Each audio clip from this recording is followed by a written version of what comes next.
July, the evolutionary showdown at the OK Corral. It's extraordinary for a few reasons. It's a preview of next year's Jupiter-Uranus conjunction, which is a major, major deal. We're seeing previews of it this month and into October as well. We also have the nodes changing signs. After a year and a half in the signs of North Node in Taurus, South Node in Scorpio, we're going into the North Node being in Aries and the South Node in Libra. We're going to have Ari Moshe Wolf and Andrea Michel both on in the weeks to come. We're going to be talking about this in depth. Pluto squaring the nodes, as well as the eclipses in the nodes and what that means for the collective for the next year and a half. So it's going to be really, really great. So stay tuned. The other thing that I like about this, of course, this is also the month where Venus going retrograde. So each of those only happens about every year and a half. So it is a big deal when that happens. But there's a particular reason why this Venus retrograde in Leo has a certain import, and I'm going to get into that. Okay, so July 1st starts out on a really positive note. We have Mercury in the sign of Cancer, and the nurturing, emotion-driven, nurturing goddess, feminine energy of Cancer is in a cazimi, which means it's in the throne room of the sun. It's having a private audience with the sun. A really important dose of feminine yin energy, the energy of everything Cancerian. So it's caring for oneself, one's home, one's family, mothering ourselves, mothering others, nurturing and healing, and being emotionally available. We'll have some special insights that the sun is going to provide us with. It's a matter of if you were standing in front of the queen, you're getting this incredible information. It's going to transform your life. That's going to happen July 1st. Mercury, cazimi, and Cancer. The nice thing, interesting thing with this is at 9 degrees, and so is Jupiter. Jupiter is making a sextile, which is a very beneficial aspect. Jupiter represents success, successful endeavors and things, and an expansion of consciousness and blessing.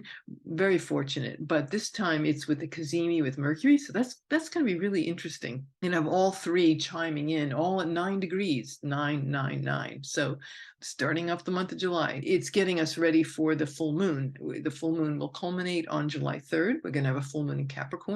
That means that the sun is in the opposite sign, the moon and sun, opposite signs. The moon is in what they call exile in Hellenistic astrology, Capricorn, because it's very at home in Cancer. So the opposite sign, it's like literally like a fish out of water. So it's not the greatest environment. It's got to really make a special effort to do its thing. Well, the ruler of this full moon is going to be Saturn, which happens to have just gone retrograde. There could be some really conflicts around where we're feeling maybe we're just going after our ambitions for career and achievement and chasing success. Sometimes we are so committed to that we kind of the forest from the trees, right? We forget to care for ourselves, or we forget to care about others. With that opposition with Mercury in Cancer, the full moon could be calling us to put some boundaries around self-care, making time for ourselves. Saturn rules time, right? So time for self-care. Or maybe we're so taking care of ourselves and we're our ambitions that we're not taking care of others. So there could be some sensitive conversations around boundary setting and who is supporting who. Do you feel secure and safe around the people you love? And are you coming into balance with your work and life? Okay, July 3rd, Uranus is at this 21 degree 49 minutes. Why is that important? Because that's the exact degree and minute that it will be when it conjuncts Jupiter next year. So we're getting this little preview. Earlier in the month, we had Uranus and Mercury in a conjunction, June 6th. Well, as we know from, if you watched my Saturn video, Saturn retrograde, what happened? Those aliens in Las Vegas, that's what, what happens in Vegas did not stay in Vegas. It went all over the world. Of course, Mercury ruling liminal messengers, the messengers from the other worlds, and Uranus very much future otherworldly ET. It speaks all of that, right? So we had this very interesting unforeseen, right? Just ask the teenager who was Poor kid. So can you imagine being like 14 years old and these like 9-foot aliens he saw in his backyard? And I don't know what the hell happened after that. It was just it's all very mysterious, but God, everybody's talking about it. Russell Brand and Joe Rogan, and it's all over the internet. This abrupt, sudden change in one's comfort zone. Nothing like having an alien in your backyard. Like boom, this big seen on video, this sonic boom is heard on Amazon Ring videos, and it's just really fascinating. But what is that showing us? Well, that's an example of this Jupiter-Uranus conjunction. So Mercury and Uranus were conjunct earlier in the month. Then we are now we have this full moon, and Uranus is exactly at that degree and minute that it will be next April. July 14th, the sun is going to be there. The sun is going to be sextiling Uranus at 22 degrees. 22 is a master builder number. So the numerology of this is also very interesting, and it just points to the words that are coming to me is like evolutionary checkpoint. So the sun in that sextile with Uranus is going to be another little wink. So we're getting little hits about what's available, the potential for what can occur when we have these liberating, unforeseen moments that can be shocking. It's certainly something out of the blue, sudden realizations. It could be Kundalini awakening. It's Venus in the physical body, the embodiment of the goddess and energy and of our selves on the earth plane, all the senses, right? So we could have this heightened futuristic connection of a higher evolution of our senses. Well, what could that be? Telepathy, Uranian insights, Uranian inventiveness, uniqueness, the genius mind that thinks from the future, that comes into the present moment. So there's all these possibilities. So July 14th, interesting, Bastille Day, right? We're talking independence here. We got July 4th is an interesting Independence Day, right? With the coming off the full moon in Capricorn. And then you have the French Independence Day, Bastille Day, with the sun in that beautiful sextile with Uranus and Taurus. All manner of these little snapshots of previews of what's available next year. October 25th, we'll have another point again, a punctuation mark for 2024. And that's because Uranus will retrograde at the end of August, and it'll come back to this point again in the end of October. So lots of great little places here that'll pop-ups that are kind of telling us about what's available. July 12th is the big day where the nodes change. So depending on the time zone you're in, 12th or July 13th, the nodes change to 29 degrees of Aries, 59 minutes, North Node, South Node, 29 degrees Libra, 59 minutes, and the nodes go backwards. So it'll take a year and a half before they reach 0 degree. So the 29th degree of the sign is always very important. It's a karmic degree. It's called an anorectic degree. And it represents closure and finality and mastery. This particular nodal change is very auspicious because it is, as I said earlier, this evolutionary turning point. What do I mean by that? Well, it's going to immediately come into a square with Pluto. Pluto is retrograde, and it has just entered back into Capricorn throughout the next year. Won't go back into Aquarius until January. So it's moving back into that sign, the final degree or degrees of Capricorn, because it's looking at, okay, what over the last 15 years that we've been deconstructing around our very reality structure, the values and the material realm of achievement, and our dynamics and our family structures and societal structures. And is there any stone unturned? What's any unfinished business? We have a future vision we saw from March 7th to June 10th. We saw what the world can look like, the potential for Pluto and Aquarius. We got a little glimpse of the future. Some of it's scary. AI out of control, for example. What would we like if we don't put the brakes on that or manage that in some responsible way, or maybe more than we have been? So it's brought up a lot of things, AI being a big one. It's all happening when the nodes change. So you have a grand cardinal square. Pluto, the sun, and the nodes, North and South Node.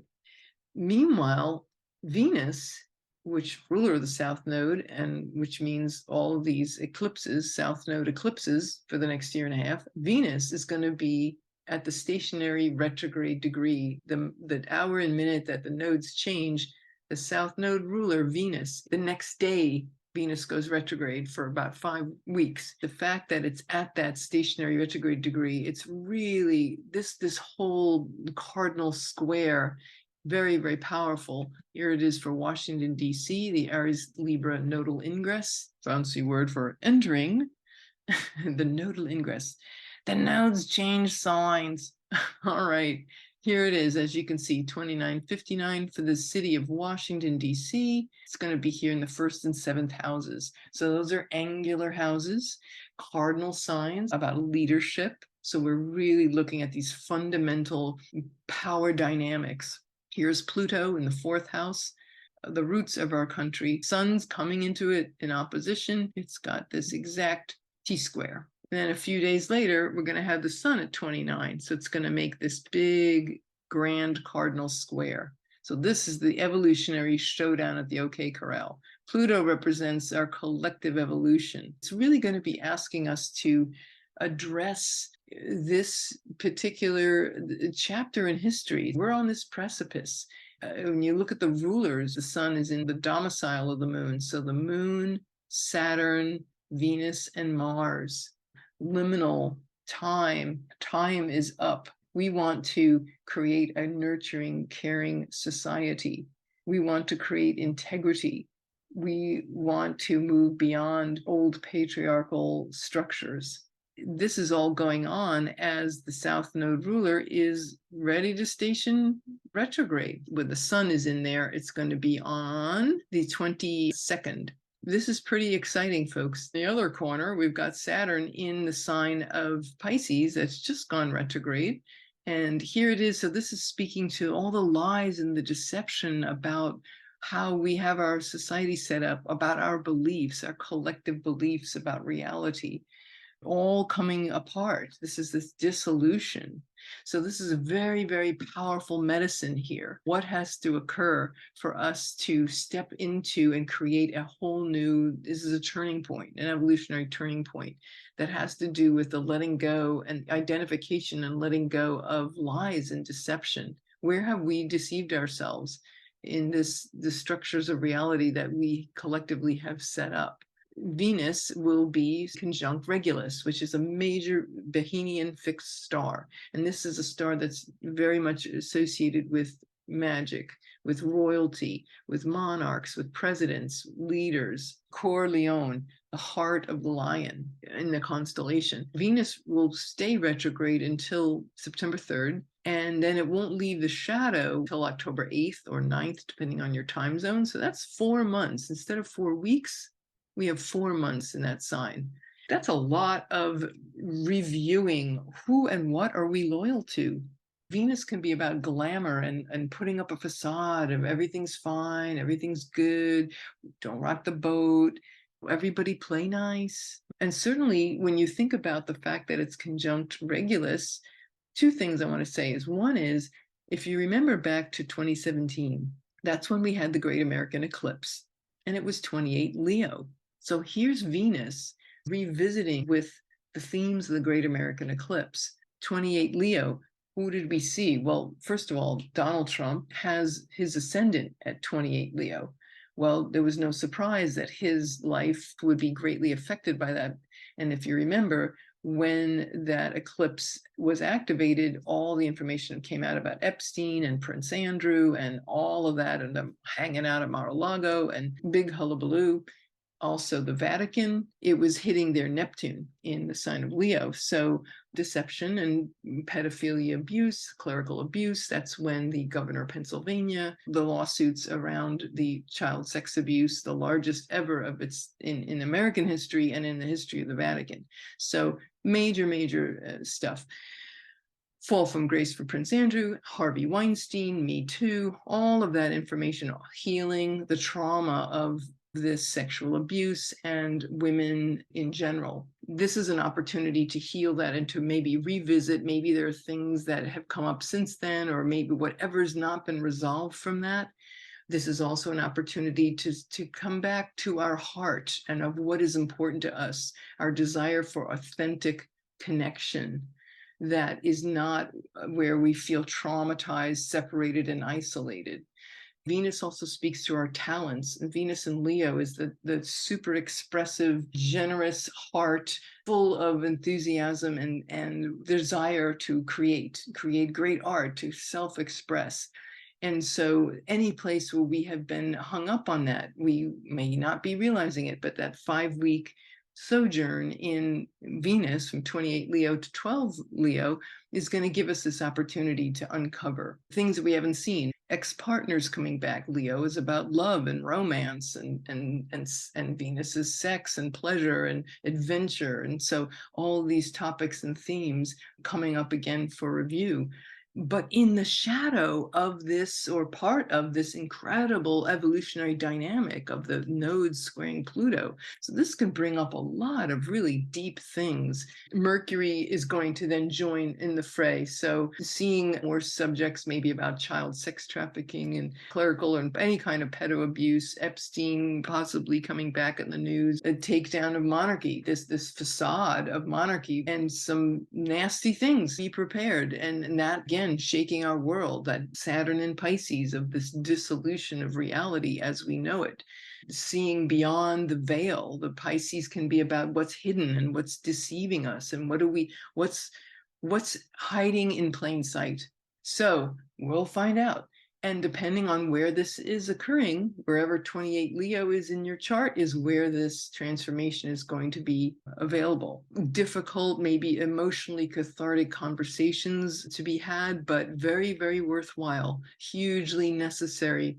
How do we evolve? We have to look at that shadow. And then we are going to get this outrageous opportunity in July like no other. So as soon as that all happens, Grand Cardinal Square, July 22nd, 18 minutes later, the sun, boom, right into Leo. The sun in Leo, sun's in its domicile. Sun will be joining Venus. So there'll be a lot of illumination, a lot of love and support to go through this process. Venus, when she goes retrograde, she goes into the underworld. But the sun there, it's, hey, you know what? The divine's got our back. I find it interesting too, when we were talking to Michael Bartlett the other day about Oppenheim, the premiere of Oppenheim, the movie about the architect of the atomic bomb. What does that speak to? Mercury in the sign of Leo and the sun in Leo, the abuse of light, the abuse of power. And Pluto rules atomic energy. It's always fascinating to me that there's this correlation that shows up. The astrology is just right there with the movie premieres if you look carefully enough. Certainly it'll speak to AI and humanity. CERN, the Large Hadron Collider, that's another, the nuclear energy, nuclear fusion.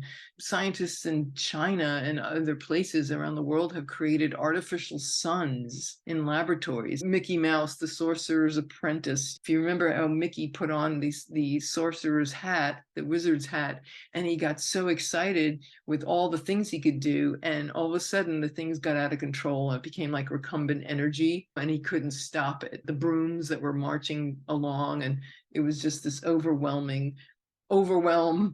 Same thing as Frankenstein. Mary Bysshe Shelley. Pluto was in Aquarius, but at 29 degrees when she wrote that book, either when she wrote it or when she was born. This whole thing about power and control and how much is good for humanity. Last thing for the month is that Mercury goes into its home sign of Virgo by July 28th. And then it'll be retrograde. This year is when Mercury is retrograding in Earth signs. So it'll be retrograding in August in Virgo. One other transit, Mars this month. Mars is in an opposition exactly right in the middle of the month. Very, very, very intense time, middle of the month, a lot of intense energy. So make sure you take time for yourself. Mars is going to be opposing Saturn. So this desire to completely let go and dissolve all of our notions, all the deceptions we've had around religion, spirituality, around the opioid crisis, around anywhere we've deceived ourselves, where this Saturn retrograde is giving us an opportunity to look and see. And Mars in opposition is not comfortable because Mars in Virgo wants Virgo detail. give me the facts. Let me organize and discern these things. Let me analyze these things. But Saturn's like, you know what? We need time with this. Maybe this is not the time to analyze. There's this desire to analyze and to tidy things up in true Virgo fashion, but there is a larger, longer term. Mars will go through that sign in 5 weeks, but Saturn's going to be there for several months. Saturn is like, slow down that process, the impulsive Mars that wants to have details and facts and efficiency handled right up front, and to really to analyze and maybe overanalyze. It's about the integration of these two things. This is what we're going to be feeling with around the middle to the end of July, with the Mars in opposition. So it is a very, very potent month, I will say, but one that is so brimming with opportunity. That's all I want to say for today. I hope you've enjoyed this and got value from it. So let me know in the comments below. Always love to hear from you guys. Let's all have ourselves an incredibly fantastic, transformative July. All right. Much love. Irlianna Samsara, StarSound Speaks, starsoundastrology.com. Thank you all for listening.